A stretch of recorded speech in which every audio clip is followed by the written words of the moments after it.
যে আমাকে ডেকেছিল এইজিং বিউটি, হ্যাঁ, তখন সাজিয়েছিল। সবাই বলে বাবা রে বাবা, আপনি দারুণ। আমি বললাম যে আমার কোনো কৃতিত্ব নেই, ওরা আমাকে এমন করে সাজিয়েছে, ওদেরই সব কৃতিত্ব।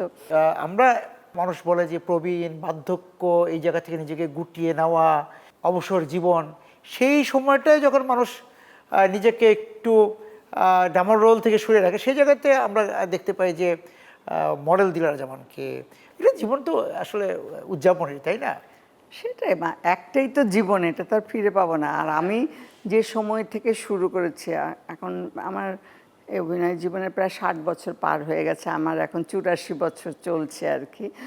তো এই জীবনে যখন আমার প্রচণ্ড শক্তি ছিল, কাজ করার সাহস ছিল, কিন্তু তখন এত সুন্দর সুন্দর চরিত্র বা এই ধরনের কাজ করার সুযোগ আসেনি। কেমন যেমন একটা কাজ আমি মানে এত মন খারাপ লাগে, সেই কাজটা পানিতেই জীবন, মেয়েটি তার সংলাপগুলো বলছে যখন, প্রায় আমি বললাম, আমি পরে ওদের কাছে ক্ষমা চেয়ে নিলাম। আমাকে ওইগুলো কাজ করতে গেলে আমাকে 2 ঘন্টা 3 ঘন্টা নদীর মধ্যে দাঁড়িয়ে সংলাপ দিতে হবে, করতে হবে। আমি বললাম যে না, আমি অসুস্থ হয়ে পড়বো, আমি পারবো না। তো এই যে কষ্টটা, এখন এত কাজ করতে ইচ্ছে করে, কাজ পাই ভালো ভালো, কিন্তু শরীর মন এগুলো পারমিট করে না।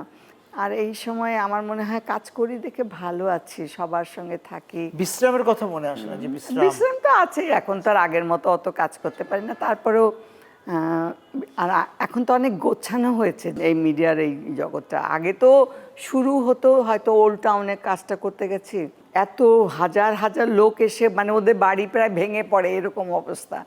তারপরে 9টা 10টা বেজেছে রাত্রে, সারাদিন কোনো কাজই করতে পারিনি, লোক চলে গেছে। তারপরে শুরু হয়েছে কাজ, রাত 4টা বেজে গেছে, কাজ শেষ হয়েছে, বাসায় এসছে। তো গণমাধ্যমে তো অনেক রূপান্তর ঘটেছে। আপনি যে একটা টেলিভিশন থেকে শুরু করেছিলেন, যেখানে টেলিভিশন এখন এত যে সবাই বলে কি এত, আমি বলি কি যে না, দেখো এত মানুষের, শুধু আমাদের শিল্পীদের না, কত মানুষের কর্ম দিয়ে এখানে সংস্থান হচ্ছে, এটাও কিন্তু একটা, এটা একটা বিরাট টেলিভিশন দেখেছেন, একদম বিটিভি দেখেছেন, তারপর তো তখন পাকিস্তান টেলিভিশন, হ্যাঁ, তারপর থেকে বিটিভি হলো, বিটিভি থেকে তারপরে বিটিভির কতগুলো শাখা হলো, প্রত্যেকটা চট্টগ্রাম, রাজশাহী, তারপর আমরা ইস্যু গেলাম, ওই যে বেসরকারি প্যাকেজ নাটকে গেলাম, প্যাকেজ নাটক হলো, তারপর বেসরকারি টিভি আসলো, কারণ এখন একদম ইউটিউব, এই যে রূপান্তর, এবং মানুষ কতটা টেলিভিশন দেখে, আপনার হয়তো ইউটিউবে বেশি দেখছে, এই যে একটা বিষয় রূপান্তরটা ঘটলো, একটা প্রযুক্তির যে এত সম্প্রসারণ হলো, এটাকে আপনি কিভাবে দেখেন? এটা তো আমি বলি বিজ্ঞান প্রযুক্তি আমাদেরকে, আপনার হয়তো টিভিতে দেখছে না, আপনার পুরো নাটক হয়তো অনেকে দেখছে, এটা খণ্ডিত অংশ হয়তো দেখছে, রিল বলি আমরা, দেখে আবার সে আবার আমার মেয়েরাও রেগে যায়, ওরা তো বাইরে থাকে, বলে যে হ্যাঁ কি তুমি কার হাত ধরে হাঁটছো, কি লিখে দিয়েছে। আমি এখন তার রুচি, সে ওইটা লিখে দিয়েছে, হাত ধরে হাঁটছে, কি করছে, সেটা তো আমি দায়িত্ব নেবার কিছু না আর কি। তো আমিও সবাইকে বলি যে এটা আসলে রুচির ব্যাপার, কেমন এভাবে মানে না লিখে, আমি বললাম যে এই চিন্তাটা কোনো ভালো কাজে যদি ব্যয় করতো আমাদের ছেলে যারা এসব করে, আমার মনে হয় আমাদের দেশের জন্য অনেক সেটা কাজের ছিল আর কি, উপকার। মডেলিং কেমন লাগছে?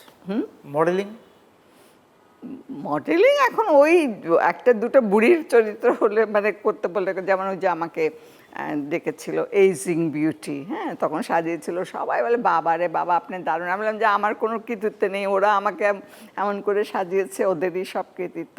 ভালো লাগে, আমাদের সময় তো এগুলোর সুযোগ ছিল না করার।